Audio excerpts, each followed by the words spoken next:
We can fix that light back there. Good morning, everybody. Get my chat window up.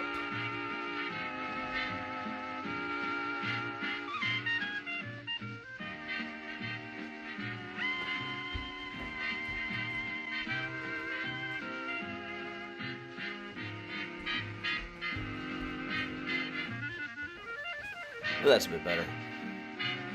Morning, everybody.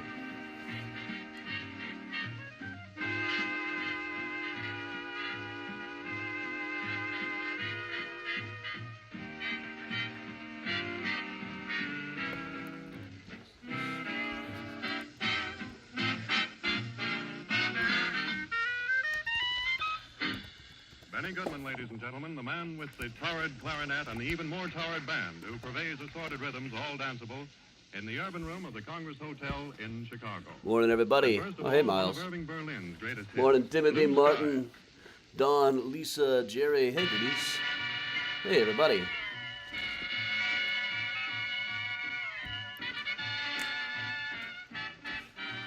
Hey, Caesar in Carolina in Poland. Over on YouTube. Hey, Georgia. Hey, Bridget. We got Miles right here. Yeah. What's your belly rub, huh? Hey, Kathy and Betsy. Hey, Gary and Susan.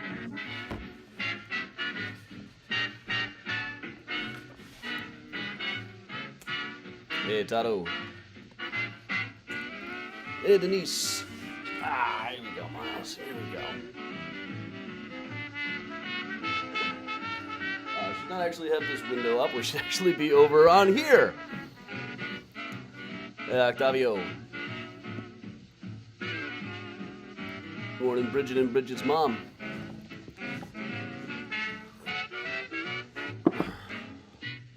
It is a beautiful day for a boat tour, as it turns out. Here's a nice low overhead one.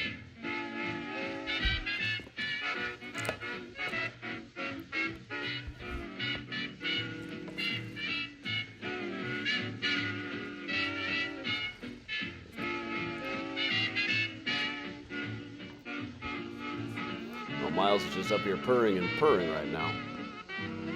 Earlier on, he and Priya were fighting over a dime. Priya found the dime on the floor, and she was like pouncing on it and chasing it, and then he came in and was like, these poor cats, they have to fight over the last dime. Hey, Kevin. Hey, Katie. Hey, Luann.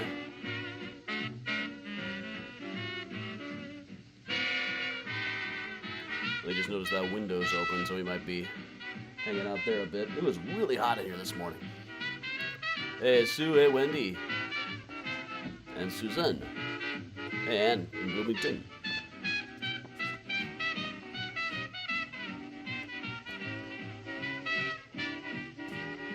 Hey, Lori.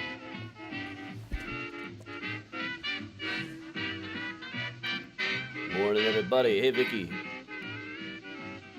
Miles.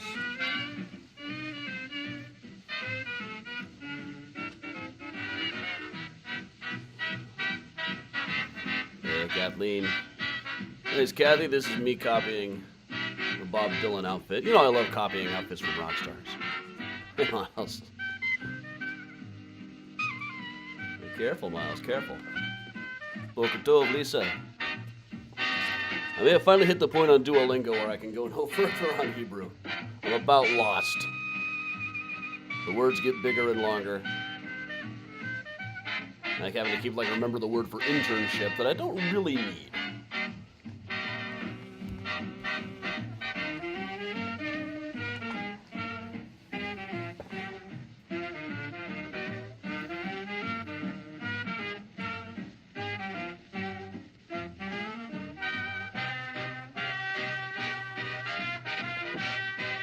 Hey, Marita.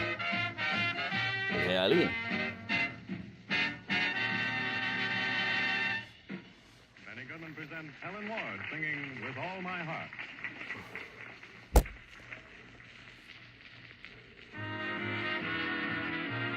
Oh, Miles is pretty loud over here. Morning, Cindy. Trying to type stuff in your tail? Is that what you're doing?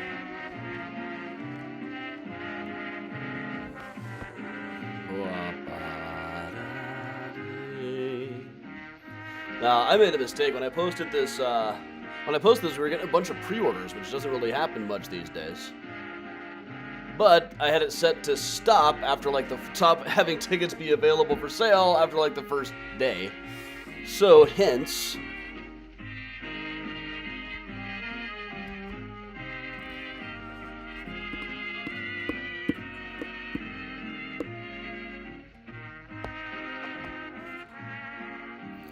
Katie, I've done a few courses in Spanish on Duolingo as well. It's so much more elaborate than the Hebrew one.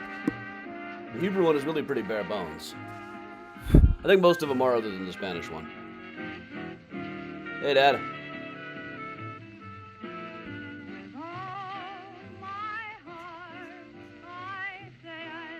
Oh, welcome along, everybody.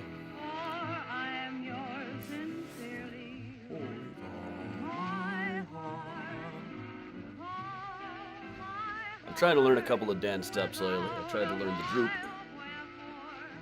And I'm bad. You know, it's almost like, you know, some people on the spectrum can't understand metaphors. I can't understand dance instructions or yoga instructions. They tell me to extend my spine or soften my knees, and that just does not compute. Hey, Emily. Hey, June. Hey, Janet. Hey, Lisa in Kenosha. Hey, B.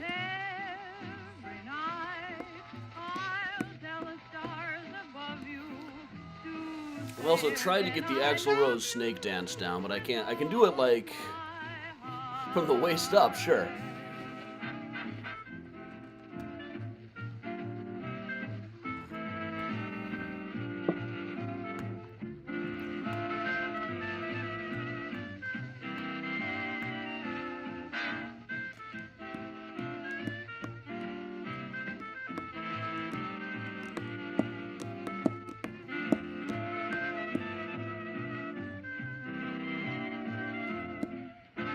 Yeah, thanks for anybody hitting that share button. That helps me a lot. Don't think I'm getting any nasty messages saying I can't find it. Sometimes happen when it's one that I think might have a lot of new people, which sometimes this one does. Benny Goodman goes way back and gets a lot of rhythm out of Walk, Jenny, Walk. Benny Goodman and his orchestra.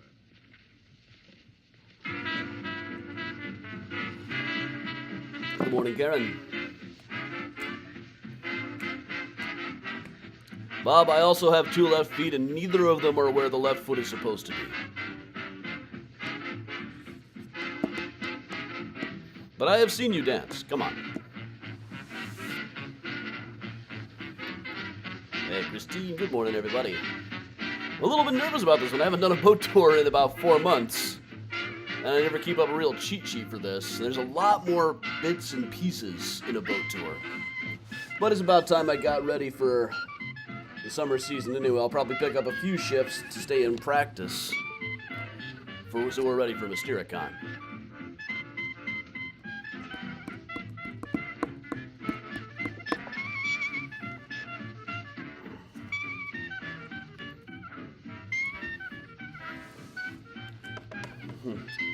Oh, Miles. You got Miles right up here today. Morning, Lisa. Miles just posted an Omega. I don't even know how he did that.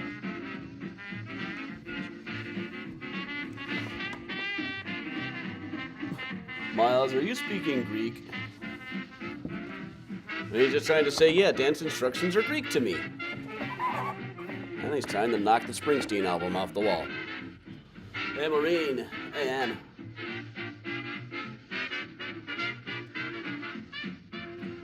Bob, I think they dye the river next weekend. We definitely did that for a mini tour last time. Oh, hey, Diane. Say hi to Dean for all of us.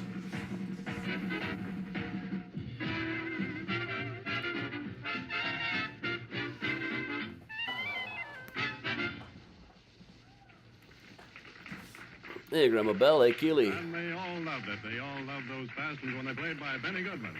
And now another one just in the same vein, Rosetta. We'll let Benny Goodman do another tune.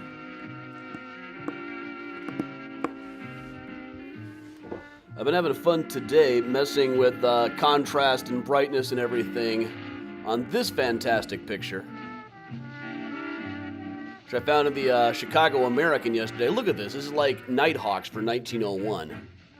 We got this woman who is looking like she has been this tired all day, but she's totally playing this guy at the table. The guy at the back that I think Kristen said definitely has a velvet swing, talking to this fancy woman. He just walks into the place and everyone says, "What is that fancy lady doing in the place on a State Street dive, 1 o'clock on a Sunday morning?"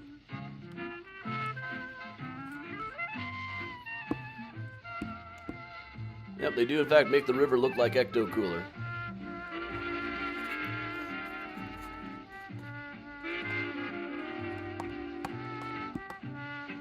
Three velvet swings, correct.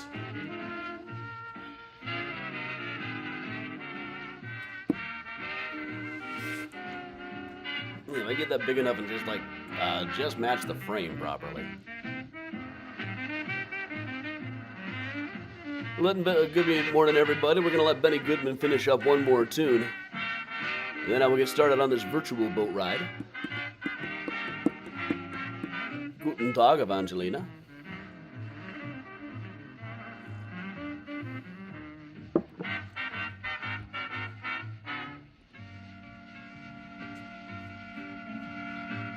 Wow, I should have noticed that they were...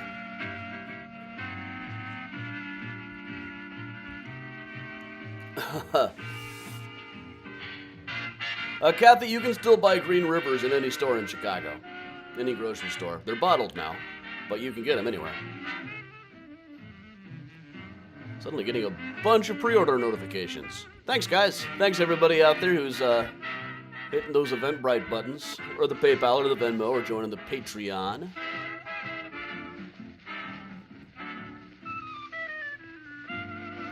Yes, Sarah Lynn and Nancy. All right. And hey, Denise over on YouTube. Music by Benny Goodman is being... All right, that is Benny Goodman presented from the Joseph Urban Room of the Congress Hotel in downtown Chicago. And so here we are, everybody. Welcome along. I'm Adam Seltzer for Mysterious Chicago Tours. I've been a tour guide and historian in Chicago for going on 20 years now, including several stints working for the boat tour companies. One thing boat tour guides notice is over the course of a summer, you'll do the same tour 100, 200 times. Then when you get back after a few months off, you've forgotten quite a bit. Muscle memory takes over the rest, but there's all these little pieces. It usually takes 3 or 4 tours to get all of your pieces back together. Sometimes it takes a little longer than that, honestly. And, well, of course, there's always new stuff to mix things up and just confuse us a little bit. But it's been about 4 months since my last boat tour. I only did a couple of them last year to begin with, so I'm hoping that I'm not as out of practice as I'm afraid I am. But I've been doing this for a long time. The cue cards are literally 1,000 feet tall, so we ought to be all right. In addition to my work as a tour guide, I'm also the author of Mysterious Chicago, the book, Flickering Empire, How Chicago Invented the U.S. Film Industry, Just Kill Me, a novel about a ghost tour guide who makes places more haunted by killing people at them. Really should have done that as an adult one. And also the new Graceland Cemetery book. Quite a lot of the architects we'll be talking about today are at Graceland Cemetery here in Chicago. Strangely, I do not have that one up. It's been a long time here we go. It's been a long time since I did this tour virtually. But of course, we do it from Mystericon. We do it live on an actual boat. But here we go. I'm going to start like this. I'm going to move up just a little bit here. We'll start right about like this. There we go. There's a view.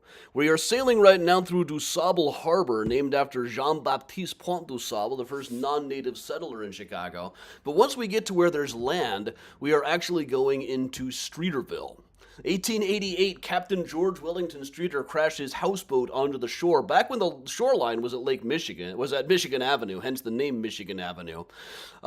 He started charging people money to dump their garbage around his boat, eventually creating this 186-acre landfill now coming into view. And being a bit of an eccentric, he decided that not only did he own this new land he had created, but it was his own independent country of which he was the emperor. The city was already filling in the land anyway, so they just kind of let him go with it, but it ended up taking them 30 years to get rid of the guy. It wasn't just legal battles either. There were whole there were whole gunfights. He had a whole army of hobos that he had allowed to emigrate to his new country. After 30 years, he finally lost the Battle of Garbage Hill, ended up selling coffee at what is now called Navy Pier. It was Municipal Pier then. But just on the other side of these buildings, we now have a life-size statue of Captain George Wellington Streeter. So that is how we treat criminals and pirates here in Chicago. We make statues of them. But to put some things in perspective, Chicago became a city in 1837. 50 years later, when Captain Streeter crashed ashore, we had gone from a few thousand people in the 1830s to just over 1 million people. No city had ever grown quite that quickly. And with all that rapid growth, right at the time of the Industrial Revolution, you might think that we were a natural to be the birthplace of the skyscraper, which is what we are. But it's not that natural if you look at the soil around here. It's a very wet, marshy soil. Older buildings were a lot heavier. Like you can see the Monadnock building downtown, the walls taper outward. This one is 6 feet thick. You get a building like that over 5 or 6 stories, they start to sink into that wet, marshy soil. But we had a guy figure that out. A guy by the name of William LeBaron Jenney developed steel frame construction, built the first modern skyscraper anywhere right here in Chicago, the Home Insurance Building, which I will not be showing you today because they tore it down back in the 1930s. Depending on who you believe. There was also an early 1900s Chicago Tribune that confidently announced that the old Home Insurance Building had been destroyed by dinosaurs. Specifically, pterodactyls got the Home Insurance Building. Had one kid come up to me after a tour, was like, how could a pterodactyl wreck a building? It's like, you just watch, kid. That's your problem with the story anyway. But as we get up right around here, we can see all the different styles of skyscraper that we have now. We have just about every style of skyscraper here in Chicago. From right about here, we can just about trace the entire growth and development. In the 1800s, we had buildings that were the style known as Beaux-Arts, the very fancy, elaborate one with a lot of columns and rows. Then we had Art Deco, things like 333 North Michigan, which we'll see kind of a side view of here in just a second, once the camera tilts a little ways. Art Deco was the architecture of the Jazz Age, the 20s and 30s, featuring things like streamlined verticality, simple geometric art, very clean lines, often emphasized the height of the building. Buildings got a lot taller in the 1920s and 30s. Eventually, we got tired of that, decided those were too exciting, and started building modernism like these very plain black rectangles that you can see right around here. Very elegant, simple black boxes from the time when less is more was the motto. Less is more, less is more. But they were very simple and elegant buildings. They still look modern now, even after all of these decades. Now, eventually, we decided that even those, I think, were too pretty and moved on to what was called the International School of Architecture, which in the mid to late 20th century, that was the style that was kind of like modernism, only not quite as pretty. Like coming up over the side, the Fidelity Building, this rather bland gray one by Nathalie Delbois, whose name I could never pronounce correctly. I've tried and tried. And then we moved on into postmodernism, which is everything else. If you see a building and don't know quite what to call it, you can probably just say, oh, how postmodern. And you will almost always be right. It is a theory we make up as we go along, the Calvin ball of aesthetics. But coming up right here, coming into frame, the Wrigley Building, from 1920 by Graham Anderson, Probst and White, more or less the Beaux-Arts style, but based to look like a cathedral in Seville, Spain. This was the first major skyscraper on what is now the Magnificent Mile. Before 1920, they hadn't built the bridge yet. What was now North Michigan Avenue above the river was still a dirt road called Pine Street. It had all been tied up with the Captain Streeter stuff for years. But everybody knew that now that Streeter was gone, now that they were building that bridge, this was going to become one of the premier shopping destinations. And everybody assumed that when William Wrigley Jr., the chewing gum guy known for his billboards in New York, was going to be building this monument to Spearmint, everybody assumed that there would be a giant sign, a giant billboard on it. That might have set the tone. But he said, no, I just want a single brass plaque on the first floor that says Wrigley Building. And we loved him for it. In this article, Al Chase just praised him to the sky for not putting his name on the building in giant letters, like some hoodlum. And other architects just loved this one as well. They kept on trying to build to fit in, like 333 and the London Guarantee Building here, and also the Jewelers Building that we'll see on the way back, are all built to fit in visually with the Wrigley Building. That's the kind of thing architects do have to think about. Like when Adrian Smith was designing 401 Wabash, the big silver one that looks like a hypodermic needle right here. He had to figure, how am I going to make the other buildings look like this one? How are they going to fit in? He did this with a lot of little tricks called contextualism. It's a way that architects can kind of collude with the built environment. Like you can see here, here's a wider view of it. The setback on the right is set at the same height as the setback on the Wrigley building. Setback above that one is set at the same height as the black one that's coming up next, and the setback on the left is set at the same height as these corn cobs coming up over here. This helps it make it look as though all of the buildings belong together. It's a very difficult thing to do, but Adrian Smith is a very clever architect. Now, just beyond that, the black one that the silver thing is currently covering up is the old IBM building, now the American Medical Association building, by Ludwig Mies van der Rohe, a guy who was sort of the father of modernism, the guy we'd most associate with these plain black boxes. He wanted his buildings to be like a new kind of cathedral for a new kind of religion, that religion being commerce. Very simple, elegant buildings. He would just stand in front of his students at IIT and just hold up a brick and say, "Behold, the brick. The brick is truly something. You need no more ornamentation when you have a brick." Only in a much thicker German accent than I can possibly do without looking like I'm doing a Johann Hawk impression or something. One of those students was Bertrand Goldberg, who went on to design Marina City here in the early 1960s. He believed in a lot of the tenets of modernism, but he didn't like all of the rectangles so much. Obviously. He did build from rectangle buildings, but he's often quoted as saying there are no right angles in nature, so we should not have any of them in architecture either.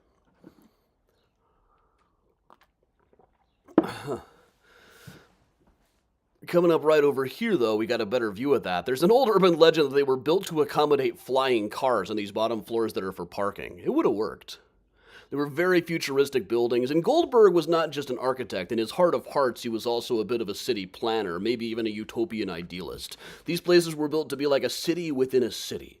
Beside apartments and parking, there was a grocery store, there were offices, there was a bowling alley. For those were bowling days, and most men bowled hard. Introvert's paradise, you never had to leave the building. They were not exactly future perfect, though. These buildings are all made out of concrete. Concrete buildings are where cell phone signal goes to die.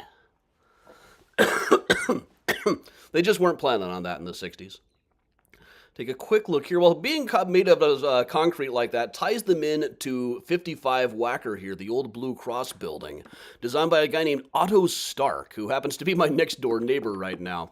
This is known as either the hashtag building or the pound sign building, depending on how old you are. Now, brutalism, usually when we think of brutalism, we think of much bigger buildings than that, much less elegant. Think of like parking garages from the 70s, government buildings from the 60s, both in the United States and the Soviet Union.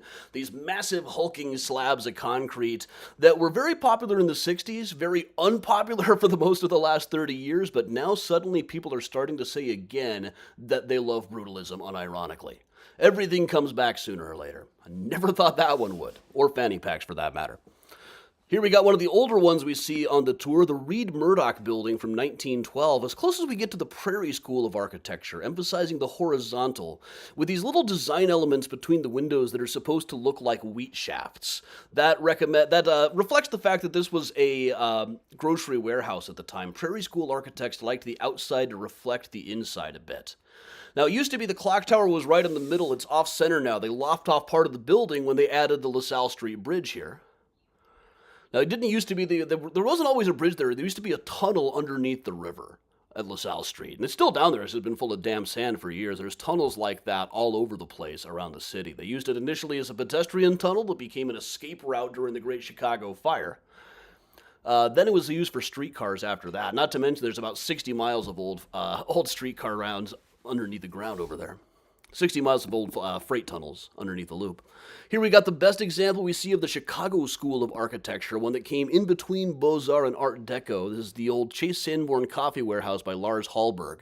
It actually says the Chicago School up above it. It's the Chicago School of Psychiatry or something. And once we get under the bridge here, the Merchandise Mart. One of the largest buildings in the world, really. It had its own zip code for years. It's about the same square footage as the Sears Tower. 1930, Graham Anderson Probst and White built to be a wholesale showroom for the Marshall Field Company. Marshall Field's retail store was never really a moneymaker. What made them their money was the wholesale business. The retail shop was just kind of an advertisement for the wholesale.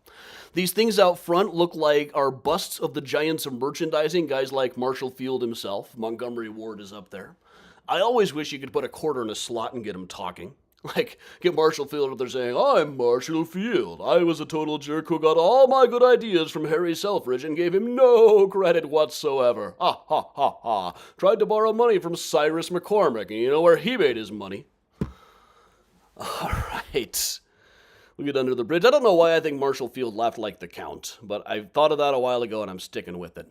Here we've got a new development called Wolf Point West, Wolf Point East, and Wolf Point South. Wolf Point South not yet being built when this was filmed. But I love that they're calling these new developments the Wolf Point buildings. The early pioneers and settlers called this little patch of land where the branches of river come together Wolf Point. Exactly why is kind of lost to history, but probably just because there were so many wolves in the environment back then. In fact, every year in the 1840s, they would have a holiday where they would get everybody together to chase wolves out into the ice on the lake and out of the town. It was a holiday not unlike Whacking Day or Weasel Stomping Day, which are still celebrated in a couple of small towns, at least according to cartoons. As we get around the bend up over here, this was downtown Chicago to the early pioneers, and downtown meant like a couple log cabins on this side, couple log cabins on the other. Most famous was a place called the Sauganash Hotel, which was not really a hotel so much as it was a tavern. You could pay to sleep there, but you didn't get a bed. You slept on the floor and you liked it.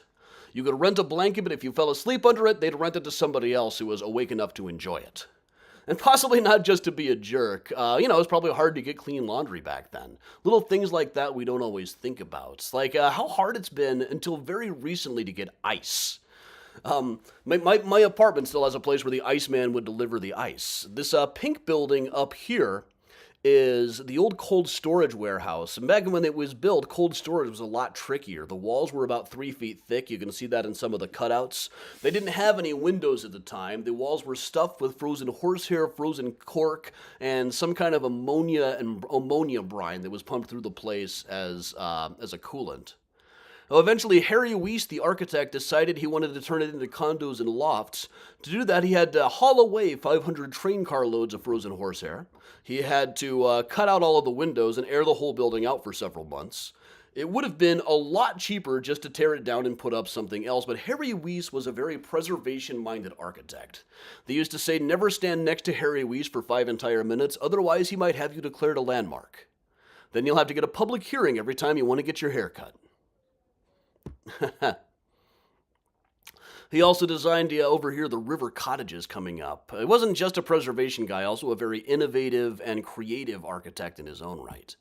But as we get up here, I need everybody to remove your hats and duck down just in memory of that solemn day about 20 years ago when another boat tour was going under the Kinzie Street Bridge, just as the Dave Matthews Band's tour bus stopped here and the driver decided to let all of the sewage off of the bus and onto the boat below. I was not there that dreadful day, but we remember. We remember. I just know one of the boats I work on is very high. I always have to duck under this one. If I ever lose my head, it's gonna be this one. I'll be on the ghost tours as the headless tour guide of the Dave Matthews Band Poop Bridge. All right, and as we get up to the North Branch here, we are going to spin this boat around.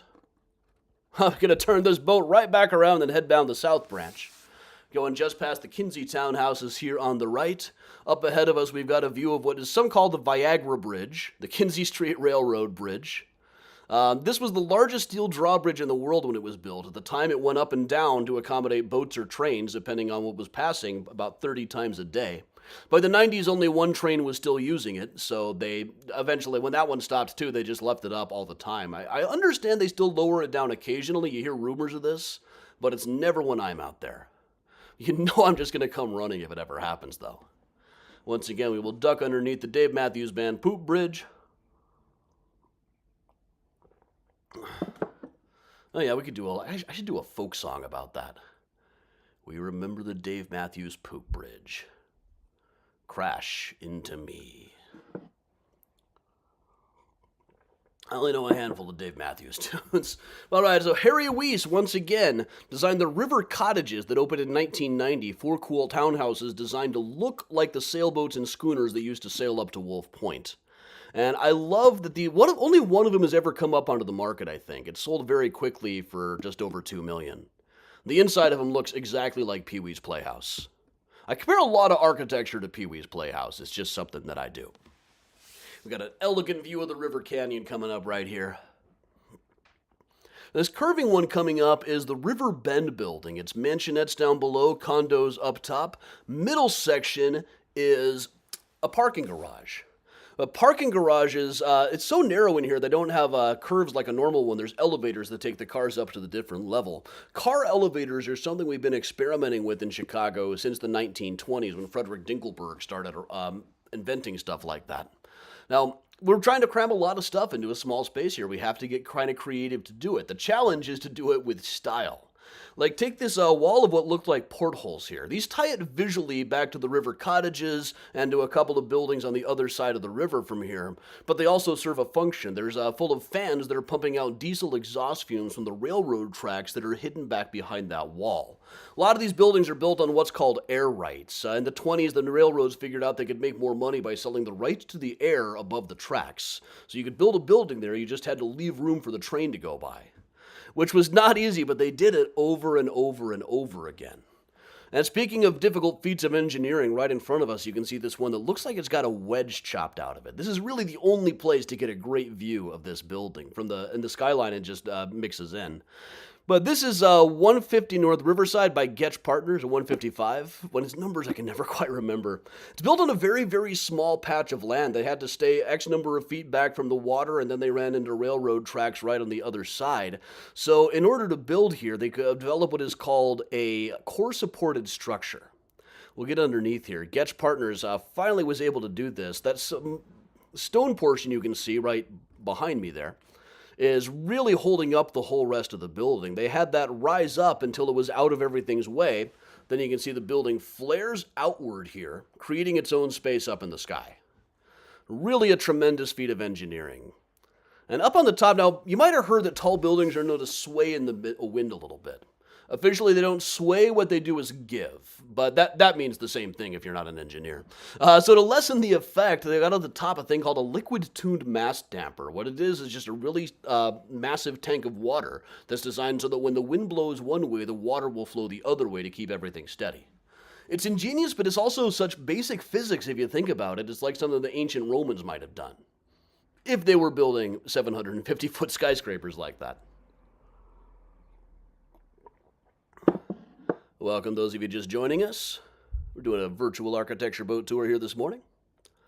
Coming up over on the right, we've got the Boeing building, originally the Morton Salt building. I don't know what it's going to be now that Boeing's leaving town. This is another air rights building. There's train tracks hidden right underneath this. It's built right over them on the air rights plan. Here they've got these bushes that are cleverly covering up the vents, so sometimes we can see the lights of the trains in there. Trick with this building is it's built right over the part where the tracks cross over each other. So there's not as much room for support beams and columns down below. Instead, there's support beams up on the roof that effectively tie the smaller portion of the building over the larger one. Another remarkable bit of engineering. I think a lot of people weren't really sure that was going to work. This is the Washington Boulevard Bridge, not named for George Washington. It is actually named for Frederick Boom Boom Washington from Welcome Back, Kotter. Hi there. All right, some Holabird and Roche action here. This is some Art Deco, the Chicago Daily News building from the 1920s. Holabird and Root, the rock stars of Art Deco. Holabird and Roche were the dads. Built in the 1930s, 20s, one of the first to have a big promenade out front like that, which was kind of a wild thing to do in those days, right around here. In those days, this was known as a much rougher area. Terrific book called Knock on Any Door by Willard Motley. Every other page of this in the 1930s and 40s, somebody's getting mugged in the plaza outside of the Daily News building. Daily News is finally digitized now. You still have to go to the microfilm room, though, if you want to get the Chicago American, most of the Chicago Post, the Chicago Press, the Chicago Journal, the Chicago Record, the Chicago Gem of the Prairie, Chicago Times-Herald, most of the Chicago Chronicle, the Chicago Mail. Had a great day there yesterday. Coming up here, we've got Riverview 1 and Riverview 2, a couple of 1960s modernist buildings by Skidmore, Owings, and Merrill. Now, these aren't by Ludwig Mies van der Rohe himself, but they're very much similar to his style. In fact, they were so devoted to his philosophy that Frank Lloyd Wright used to call Skidmore, Owings, and Merrill the Three Blind Mice. One thing I gotta say, though, they're still very elegant. You gotta remember, Van der Rohe came out of Germany between the world wars. Resources were scarce. The idea was to make as much building as you could with as little materials as you could.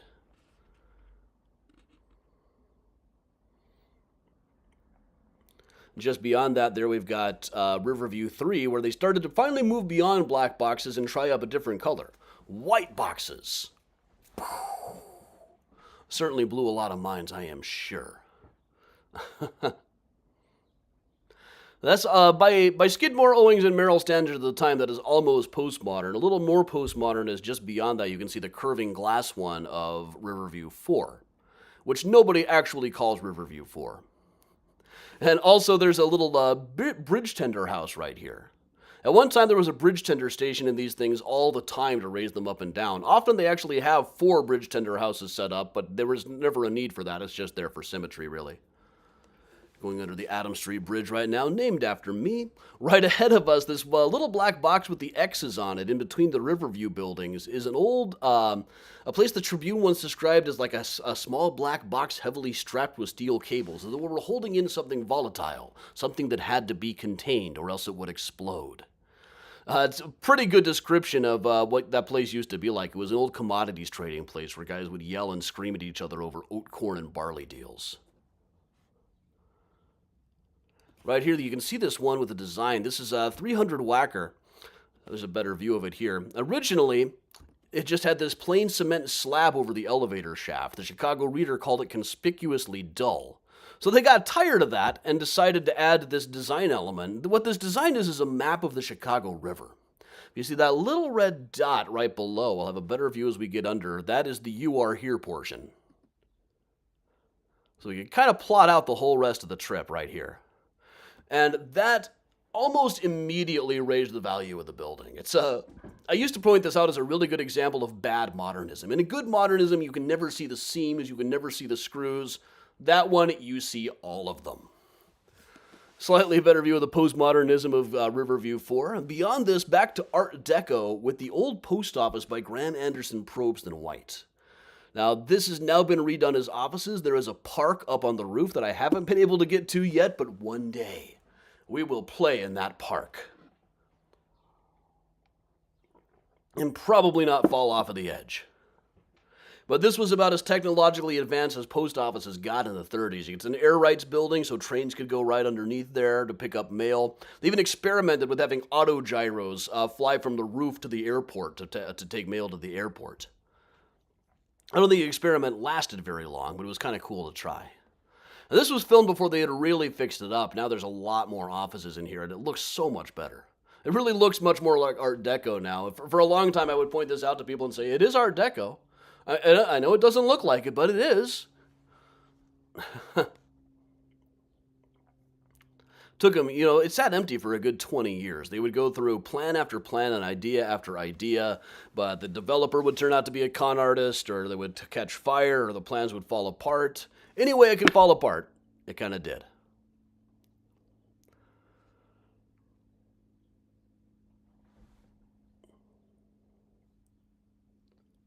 Whole new development coming up in here. This has been a lot more buildings here now than there were back when I filmed this a couple of years ago now. Almost 3 years ago now this was filmed.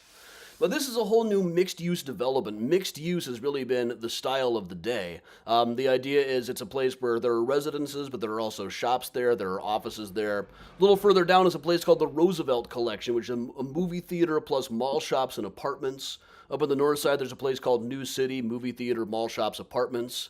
Just saw a post saying that they should turn all these dead malls into like Gen X retirement centers with the glamour shots. I am so down. Really, if you think about this, the idea of living at the mall, it just goes back to Bertrand Goldberg and his idea of a city within a city. You might recognize some of his style up here at River City. This one, initially, he planned to have this way, way bigger. It was going to be like 75 stories and snake all the way back to where we are now. He had to scale it back a bit, but it's still very much a city within a city. It's mostly residential, but there's a doctor's office in there. There's a grocery store that's about 50% booze. There's a preschool in there. Right across the hall from the grocery store that is about 50% booze. Now, the thing I might get asked the most is which of these buildings was Al Capone in? And for the longest time, I told people probably none of them. There's a lot of rumors to the contrary, but Capone kept a pretty low profile. He kind of had to. Everybody wanted to shoot him. But there is one exception coming up. It took me a long time to find this one, but coming up over here on the left as we approach River City, if we take a look down the street, we will very briefly get a glimpse of a clock tower that is a part of Dearborn Station, an old train station, now the home of the Jazz Showcase and a couple of other little shops. If we look at that just briefly, we'll be able to see it from here. Al Capone changed trains on the way to prison at Dearborn Station. Possibly the only time he and Elliot Ness were ever actually in the same place at the same time, the Untouchables guy. And there it is! For just one brief second. Alright, from here we are going to spin around once again. There's the Roosevelt collection that I was talking about a second ago. And from here, let's scoot past this a little ways. Here we go. Up ahead of us, off in the distance, you can see this one with the pyramid up on top of it. That is the old Board of Trade by Holabird and Roots. We'll get to that in a second. Over on the left, you can see this one with all of the balconies, 225 Van Buren by Ralph Johnson Architect, who is known primarily, he says these days, for these tours. He also did things like the Sky Bridge, 123 Whacker that we'll see later on. Now, architects generally do not like balconies. Here, he just incorporated them into the design. This is sometimes called the Minecraft building by kids. Adults call it the Morse code building, because all these dots and dashes of the balconies. You can actually translate this. It says MTRDEE over and over again. Mr. T really does embarrass everybody. Of course, I don't mean Mr. T. Just to the right of that, you can see a little bit of this white one with the columns, a very clean white building. That is the old Edison building, designed by the Daniel Burnham Company. The actual work was done by Frederick Dinkelberg, who will come up here again in a minute. And that one rising next to it, with the pyramid and the statue on top, is the old Board of Trade, 1930 by Holabird and Roots. Here's another view of it at night. It looks so fantastic at night. One of the finest examples of Art Deco in the city. It gets such a cool Gotham City look to it. In fact, it is the Wayne headquarters in Batman Begins. Now, that statue that you can see a bit of there on the top is Ceres, the Roman goddess of grains and agriculture. Now, there's a lot of urban legends about the fact that Ceres doesn't have a face. People like to say that they thought nobody would ever build another building this tall. That was the tallest building in Chicago for a long time, but John Story, the sculptor, did say, well, it was high enough that most people wouldn't see it anyway, but he wasn't a fool or anything. But now we'll move up this one sometimes called the world's largest White Castle when it's all lit up at night. This is 311 South Wacker by Cone Peterson and Fox, the rock stars of postmodernism in the 1980s and 90s. Now, there's a lot of urban legends about this being based on somebody's wedding ring or something, but really something postmodernists liked to do was take old looks and update them for the 90s. This is basically a new for the 90s version of Tribune Tower, which we're going to see later on. At the time it was built at 990 feet, it was the tallest building in the world that didn't have a name, just its address. It's nowhere near the top 10 for that, I don't think, anymore, but that's one that kind of gets my goat. I want that record back.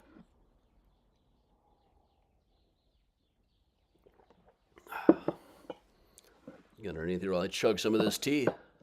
So much more talking in this tour than there are in most of my other ones. And right behind it, rising above all the other buildings, as sure as Kilimanjaro rises like Olympus above the Serengeti, the Sears Tower stands 1,451 feet tall. The official name is now the Willis Tower, but locals still refer to it as the Sears under penalty of torture. On a clear day from the observation deck, you can see 4 states. Today's selections are Wisconsin, Washington, Oregon, and California. Really. No, really, the Sears Tower is basically 9 of those plain black rectangle buildings all bunched together. Skidmore, Owings, and Merrill in the 70s still loved their plain black rectangles. Really super tall skyscrapers, the ones over 1,000 feet, were out of fashion in the mid-20th century. There was a brief burst building them in the 30s, but then they decided they just weren't really that cost-effective. Finally, Fazlur Khan, the Einstein of structural engineering, developed what is called bundled tube construction. He described the Sears as being like 9 cigarettes all bunched together and coming out of the package at different heights. When I do this for school groups, sometimes they want me to say straws coming out of the package at different heights, but that is not historically accurate. And I'm pretty sure no kid is ever going to take up smoking because they heard an anecdote about Fazlur Khan. Maybe if I start smoking, I'll start getting ideas for bundled tube construction. Sorry, kid. Fazlur Khan already beat you to it. You're about 60 years too late. Cutout building there up there is by Harry Weiss. As we spin, we'll get a little bit of a better view. That 1,451 feet tall does not include the antennas. It's a weird little quirk in architecture rules. But this was the tallest building in the world for a good 20 years, which is an awfully long time for any building to hold on to that record. Of course, now it's not even close, even if we did count the antennas as spires. Currently, the Burj Khalifa is the tallest in the world. That one is 2,700 feet tall, like the Sears plus the spire, plus the antennas, plus another 1,000 feet. Already maybe losing its record, the Jeddah Tower in Jeddah, Saudi Arabia has been stalled for a long time, but it's under construction. And also Central Park Tower in New York has a higher occupied floor now. But the Burj, the Jeddah, and the Central Tower were all designed by Chicago architect Adrian Smith, so we still win. His office is just down the block. And as I mentioned before, Adam Street here was named after me. There's supposed to be an apostrophe. I keep telling the alderman. He says, Adam, stop being such a grammar snob. I say, technically that makes me a punctuation snob. He said, well, there you go. I ran into Mayor Emanuel one time. He came up to me and said, hey, Bruce. I said, I'm not Bruce. And he said, okay. And that was a power summit. Here we've got an old insurance building. Totally spacing right now what the name of the insurance company was, but it was built. I said sometimes they like the outside to reflect the inside. Here, the strength of the exterior stone protects the fragility of the interior glass, the same way that the insurance policy will protect your fragile life. That's every now and then a word just does absolutely space out of my brain, and in this case, it's what's the name of that insurance company?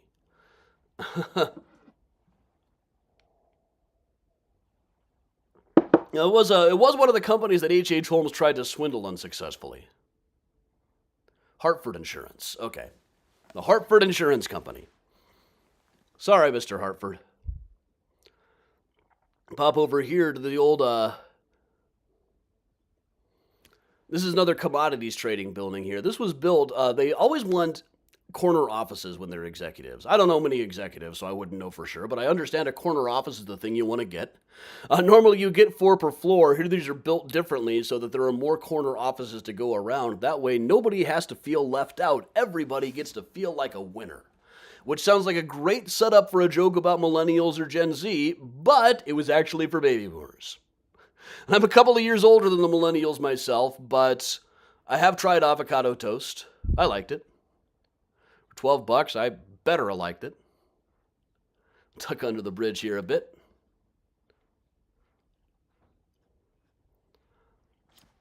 We got here the Civic Opera Building, 1929, Graham Anderson, Probst and White. Essentially a Beaux-Arts style building set onto an Art Deco frame.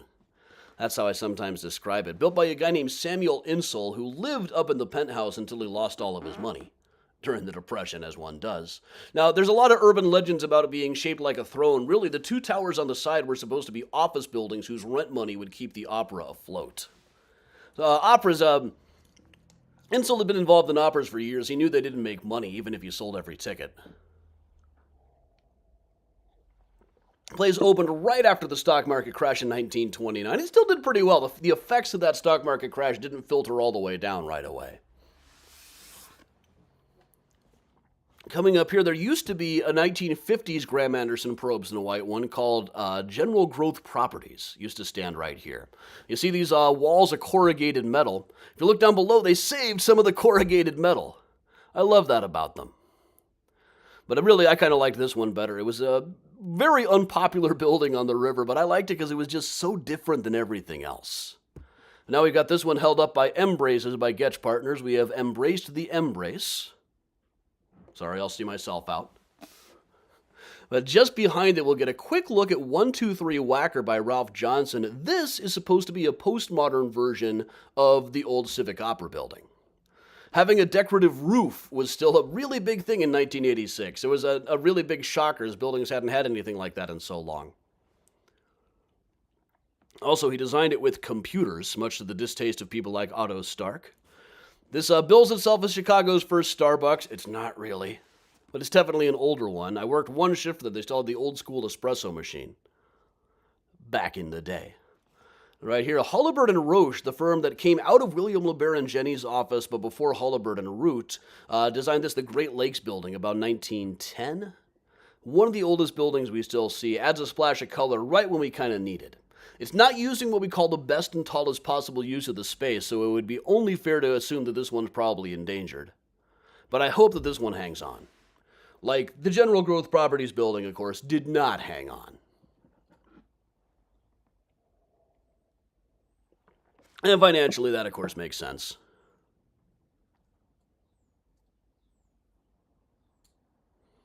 Haha. It's been around down here for a second. 400 LaSalle, big silver thing, probably uglier than it has any right to be. It's got some good angles, they're just not here. This curving one tends to win a lot of popularity contests. We have an empty frame that was once holding a postmodern hammock.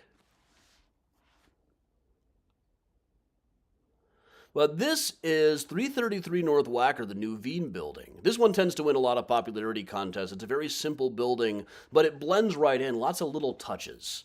Things like it reflects the skyline, it curves right along with the curve of the river, the two colors of glass, at least one usually matches the water. Octagon-shaped support columns match the octagons across the river on the Merchandise Mart. Circles match the circles in the next building over and back at the river cottages. Probably best known now for being the building where Ferris Bueller's dad works. And thought he was going to get home at 5 o'clock, or 5:30 from Highland Park. They just announced they're making another, like a Ferris Bueller spin-off movie with the guys who borrow the car. I've always said it should be Ferris Bueller's Dad's Commute. Explain how he pulled that one off. Duck under the bridge here. Yeah, the city I live in. This is another fine view. Here we've got a Holabird and Roots old Chicago Times building. Eventually became the Sun-Times, who then moved across the river. What you see here is people walking along on Upper Wacker Drive. Down below is just a bit of Lower Wacker Drive, which, having a bi-level road going around the business district was part of Daniel Burnham's plan for Chicago. He was really more of a city planner than an architect. He was an architect, but he always had designers like Root and Charles Bowler Atwood doing most of the designs. But he used to say, make no little plans, they have no magic in them to stir men's blood, and probably themselves will not be realized. Make big plans, aim high in hope and in work. For years we thought that was apocryphal, but while I was researching him for the Graceland Cemetery book, I found the source of it, got my name in the paper for that one. I love it when I get to solve a mystery. But he's often remembered now for all the work he did on the World's Fair buildings, which also Charles Bowler Atwood did quite a bit of. But that brought back Greek Revival architecture, lots of columns. You can still see, like, up at the top of the Builders building here, this row of columns, a colonnade of columns, where the columnated ruins domino. Now, if you walk around downtown, you'll see that a lot, including at places like the old Marshall Fields that is now the Macy's, where this is one place we actually can trace Al Capone. It's down on State Street. We don't see it from the river. But we know from his trial that he used to buy all of his underwear there. Union suits that cost him about $20 a pair in 1920s money. This is like $500 underpants today. Made out of ladies' glove silk, which the jurors thought was a riot. Just slide under some quick Holabird and Root over here on the right with the LaSalle Wacker building. I can't trace Capone to this one, but his gang was here. A couple of years after he went to jail, they were using an office here under the leadership of Frank the Enforcer Nitti. Cops busted into the place and shot Frank the Enforcer Nitti up pretty good. They didn't kill him, but it's not like he lived to a ripe old age or anything. Very few of these gangsters did. Gang lord is not really a job where you have a long life expectancy, but you do get to buy really nice underwear while you're here. So there's that. The 111 building next to that. Standing right up. We'll get a better view in a second as we go underneath the bridge.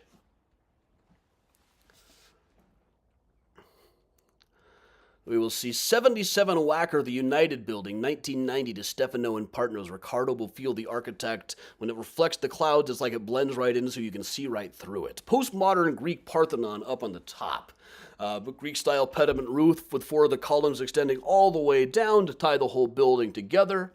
I think that one is endlessly modern and endlessly classical at the same time. I don't think it's ever going to go out of style. Sorry, Otto. Some people say the building next door kind of has. Now, up over here, first you can see this giant mural that looks like paint samples. It's supposed to be a pixelated version of the Chicago River. And behind that, rising up with the green and the gold, one of my favorites, the Carbide and Carbon Building. 1929 by Burnham and Burnham, Daniel Burnham's sons. And the old legend about it is that it's supposed to look like an Art Deco version of a champagne bottle, which I always thought was an urban legend until somebody found Burnham Jr.'s diary. It actually does say the builders wanted it to be the color of an old champagne bottle. I don't know how much further the comparison goes, but at least it's partially true. In 1929, that was bold. Champagne wasn't legal at the time. Not that that stopped anybody from drinking it here in Chicago. So we end up with a lot of urban legends about speakeasies. One of the most famous is the one about the Stratosphere Club, which was under the dome of the Pure Oil Building, also known as the Jewelers Building, which was a real place coming up right over here, this dome.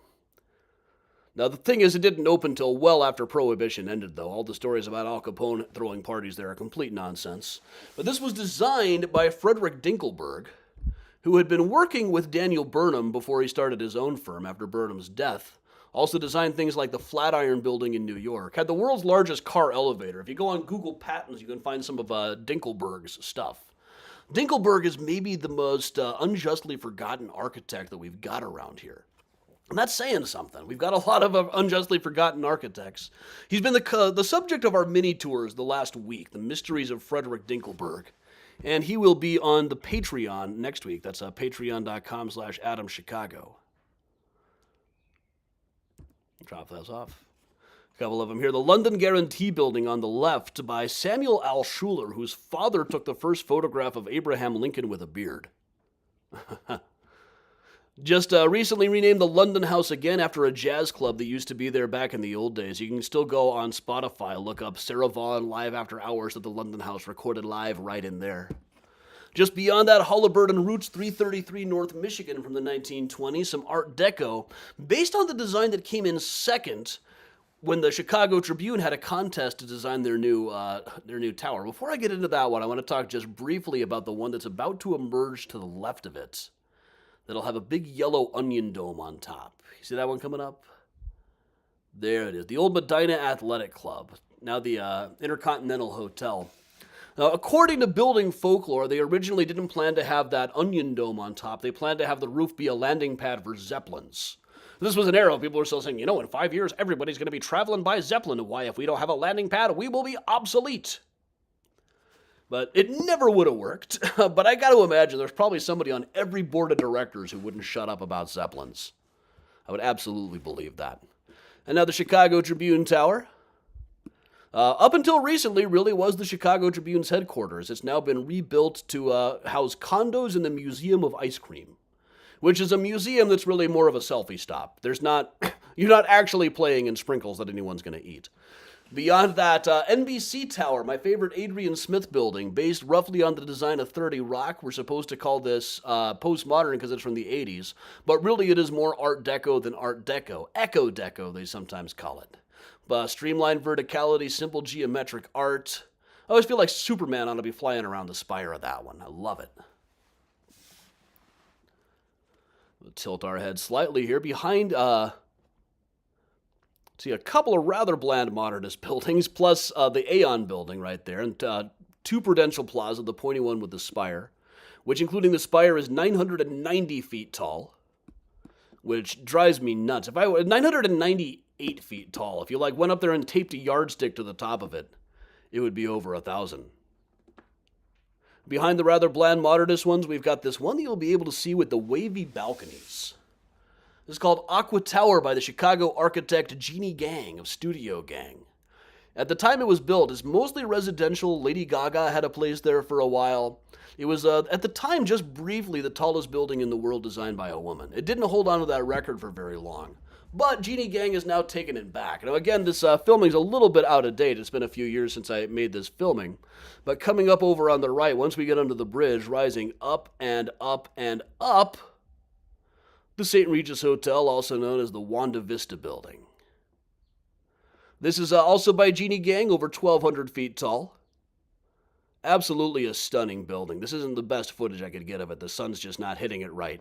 Now you notice there's like an empty space up there. That is what's called a blow-through floor. You get a building this tall right on the lake, the wind gets very difficult. So there's not only a liquid-tuned mass damper here, there's also a blow-through floor, an empty space for a wind to blow through, something we had never had to do in Chicago before. Windy City and all. And exactly what Windy City means, you can hear a lot of different explanations. We really honestly don't know. The earliest references that have any explanation is the people there being full of hot air. We like to say, oh, it's the politicians. No, it was about the people, bragging about the population. Right over here is Centennial Fountain, which is not presently turned on.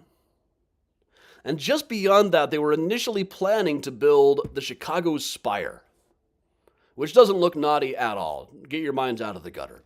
This was going to be a 2,000-foot tall tower coming up over here. Mayor Daley said it was going to be like the Statue of Liberty of Chicago, a welcoming beacon to the city for all of the pilgrims who sail across Lake Michigan every year looking for a better life. But then the economy tanked and it never got built.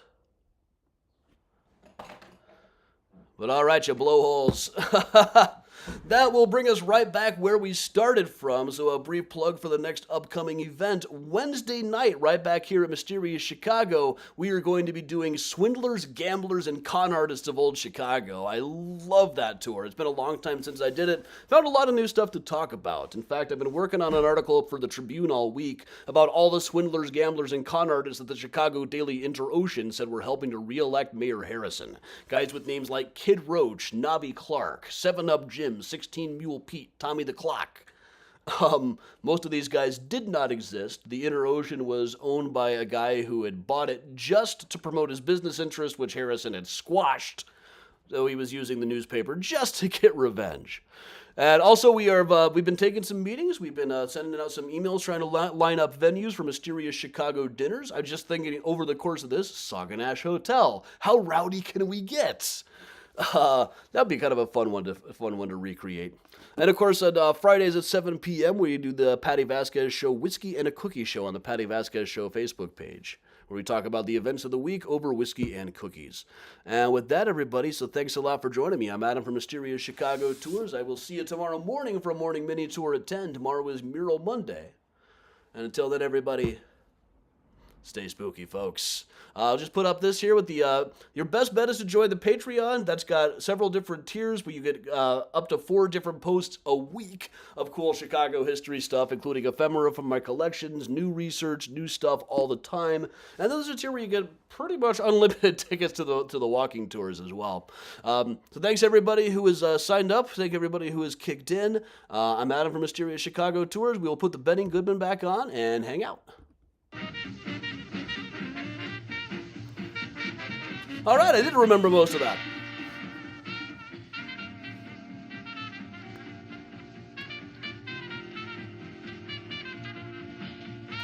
Thank you, Julie. I try to make this as interesting as I can, given that we have to go by the buildings really fast. I only get to go at the speed of the tour. People often ask me, can you slow down? Like, you'll have to tell the captain to slow down. Thanks, Nick. Thanks, Gail and Vicky and Kathy. Thanks, everybody. Miles is currently hanging over on the piano.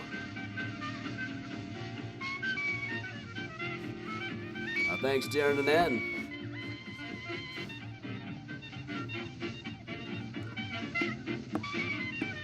Heather, well, what have I been doing this when you're doing this 4 times a day after day?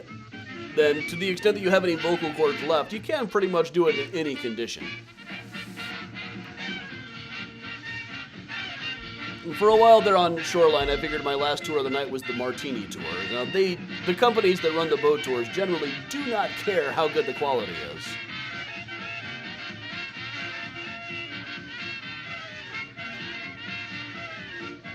Cool, do I play piano? Not well. Then I can kind of pick out where the chords are and wiggle my fingers in the vicinity.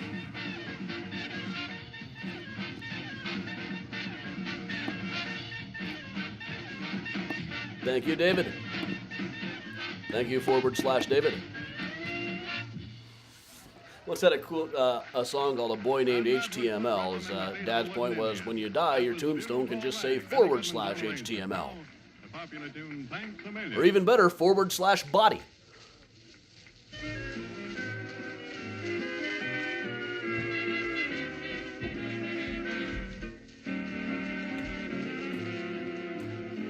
Oh yes, I do love my 19th century political tunes. For Tippecanoe and Tyler too, and with him will be little Van, for he is a used up man. Ava, I play guitar badly and keyboards badly. Used to play tuba, competently, but not interestingly. Kathy, Ronnie is in grad school right now for writing for children and young adults, so between that and her day job, she's awfully busy.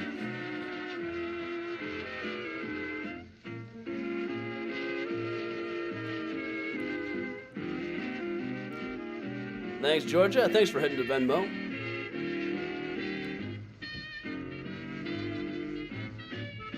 Oh yeah, well, when we do the live boat tours, there is a full bar. They are set up for that. When I was doing the Martini tours, that meant that I was switching to the other water bottle, just to put to the test this notion that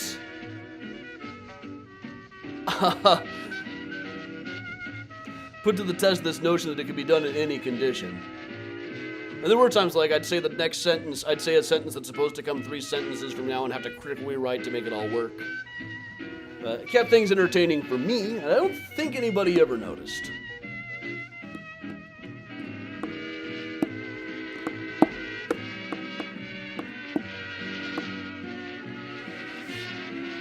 Right out there.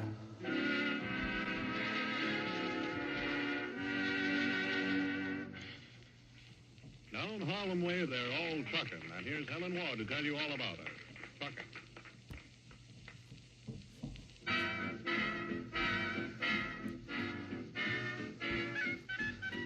Thank you, Ellen, for the PayPal.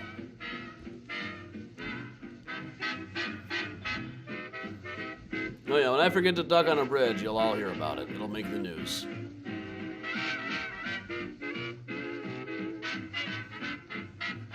But I will be popping in a few shifts for a boat tour company over the summer, most likely. I haven't talked to them yet, but I like to keep up a good relationship with the boat.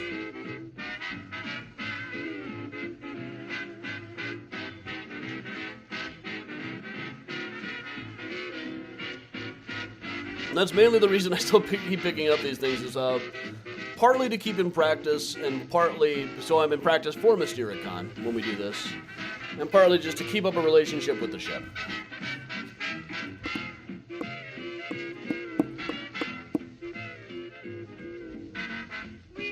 Thank you for joining the Patreon, Jessica.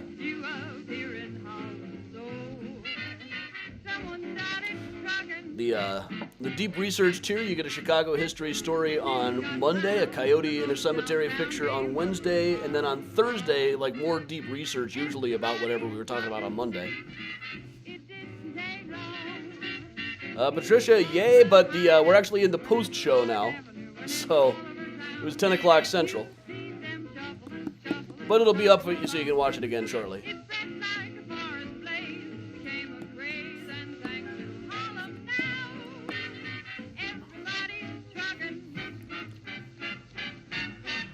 Oh yeah, I realized yesterday I probably could have in fact done a walking tour, but you know, live and learn. You never can tell with the March weather. So instead I went to the microfilm room where I found things like this, which will be on the Patreon soon. Probably not this week, but the next week. Is this look at the State Street Levee District in 1901. State and Van Buren.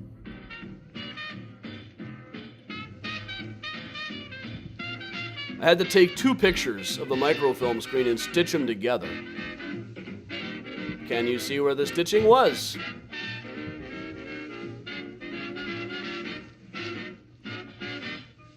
I can, but I don't know if anybody else really would. Presents On the Alamo.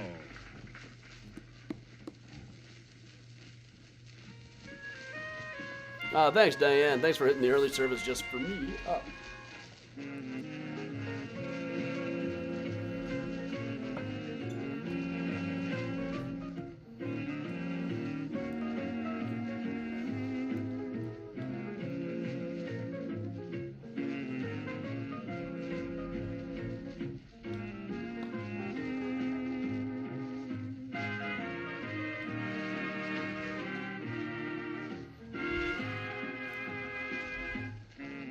Have I been posting stuff that looks weird?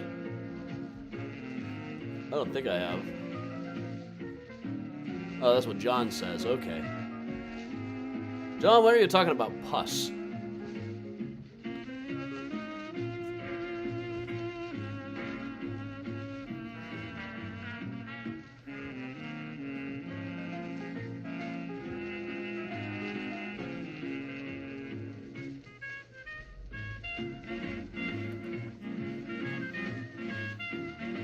Also, I think you all probably saw already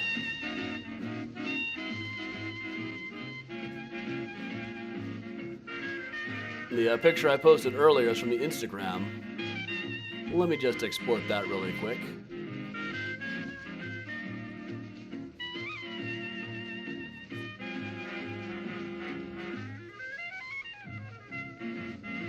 Where did it go?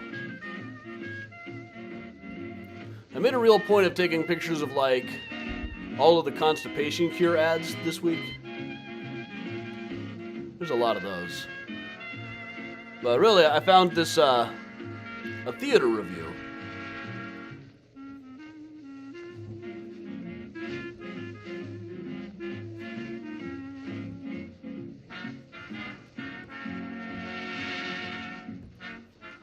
It's taking its time to come in. Okay, here we go.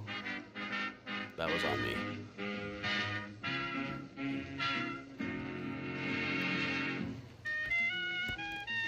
Only toilets and teeth are shown. Alyssa Armstrong's review of Hodgepodge & Co. was not great.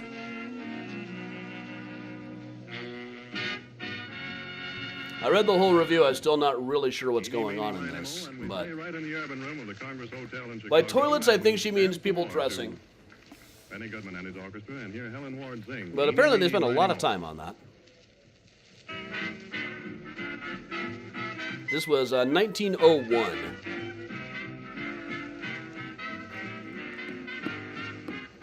Now, Kathy, loosely is the operative word here. Some Like It Hot was based very, very loosely on the St. Valentine's Day Massacre, at least the opening scene.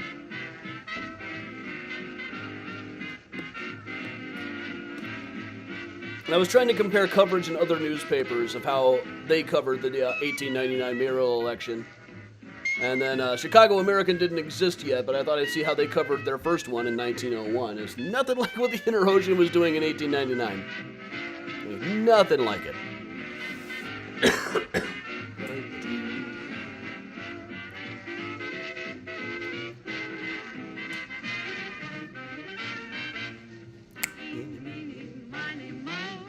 Catch your troubles by the toe.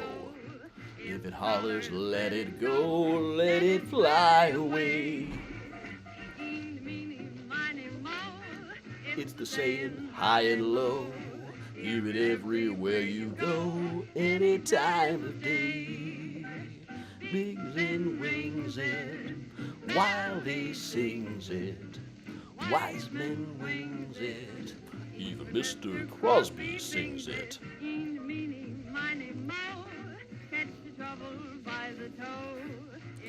Well, Susan, what did you want them to catch the troubles by?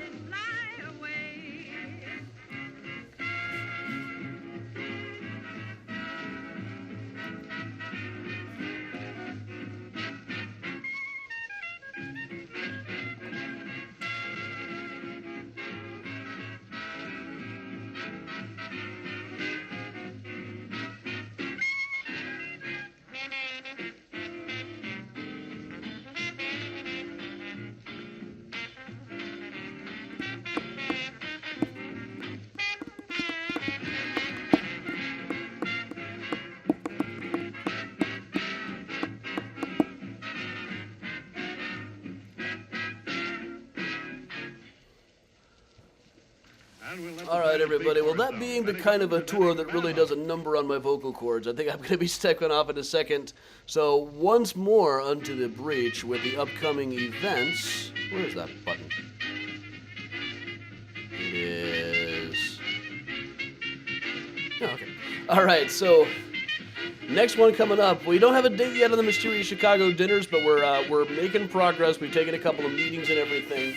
But Wednesday night we will be doing Swindlers, Gamblers, and Con Artists, so always good stuff coming up around here. And walking tours should start again pretty soon, kind of weather-based at this point. But thanks a lot for joining me, everybody. I'm Adam from Mysterious Chicago Tours. I'll see most of you back tomorrow morning for Mural Monday at 10 o'clock. And until then, everybody, stay safe, stay strong, and of course, if you can, ladies and gentlemen, stay spooky.